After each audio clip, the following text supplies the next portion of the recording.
Imagine a world where senses become a maze of confusion and reality becomes hazy. This is the complicated world of schizophrenia, a mental illness that calls into question our comprehension of the mind and encourages us to go deeper into the complex pathways of the human brain. I'm sure we've all gone through a time in our life where we are curious about how certain brain functions work. As an illness that affects not only the lives of people who are diagnosed, but also the lives of families, friends, and communities everywhere, I'm up here today to answer some of the questions regarding schizophrenia. Let's explore all aspects of this illness together to gain knowledge, sympathy, and ultimately an understanding of people that have this disorder. I interact with a wide range of patients with diverse mental health disorders in my present role as a mental health technician with hopes of becoming a psychiatric nurse. Working at a mental health facility means that I frequently interact with individuals who are affected by this disorder, allowing me to observe firsthand how these conditions impact their daily lives. In this informal speech, I hope to put some light into the confusing subject of schizophrenia, addressing its many aspects, potential triggers, and available treatment options while also promoting greater awareness and sympathy for those facing this challenging mental health condition. I will now be moving on to what it is, causes, and some treatment plans for schizophrenia.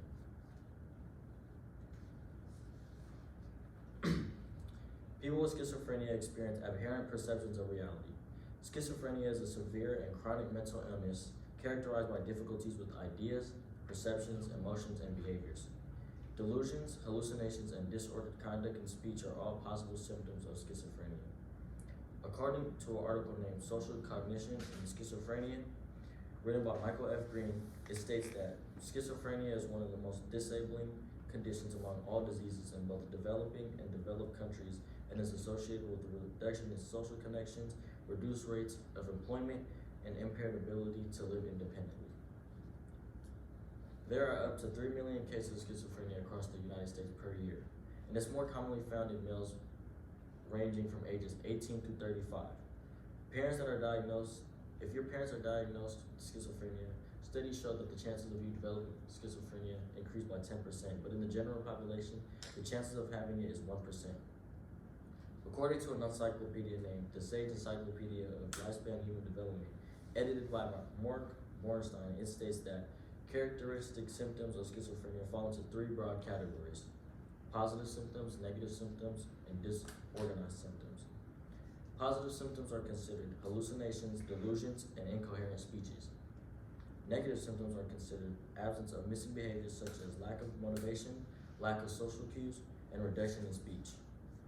An example of disorganized symptoms would be making a facial expression that doesn't match the situation at hand or making any abnormal movements. Now that I've discussed what schizophrenia is and some of its symptoms, I will now be moving on to some of the causes of this disorder. There are many causes for schizophrenia, but some may include genetics, brain chemistry, and childhood trauma. In a journal written by Masliano, it states that an interpretation of the results, the findings of the study, highlight that most non-psychiatric doctors view schizophrenia as a disorder caused by a combination of biogenetic and psychosocial factors, but that most place more emphasis on biological factors, particularly genetics. The results highlight the recognition by non-psychiatric physicians of the important role genetics play in the presentation of schizophrenia, indicating a general understanding of genetic susceptibilities in the illness. If your parents did drugs or drank alcohol, this can cause abnormalities during the pregnancy, which ultimately affects their offspring. And due to genetics, what your parents do ultimately affect you because it can alter your brain chemistry. In a journal written by David Popovich, he claims that childhood trauma is associated with impaired working memory, executive function, verbal learning, and attention in schizophrenic patients, including those at ultra-high risk to develop psychosis. It isn't proven that childhood trauma causes schizophrenia, but childhood trauma is a direct link to psychosis, and psychosis is a direct link to schizophrenia. Things like past physical, mental, or emotional abuse can all play a factor in developing schizophrenia.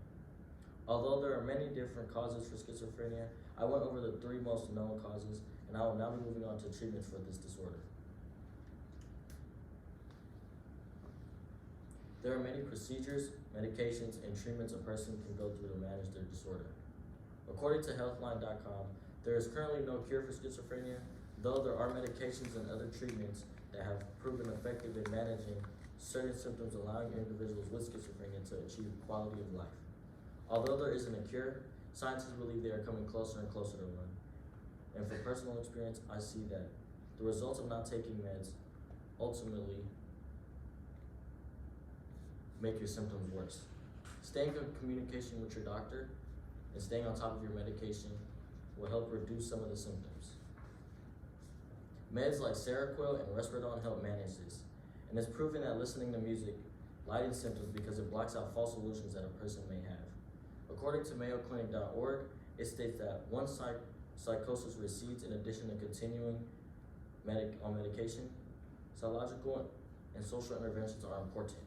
This implies therapies involving improving your social cues are highly recommended with meds. There are various interventions you can participate in to overcome social difficulties. An example of 4 interventions you can take part in is individual therapy, social skills, family therapy, and vocational rehabilitation. All 4 of these help you overcome social anxiety, provide you and your family with education regarding the disorder, reduce stress, and help you find jobs.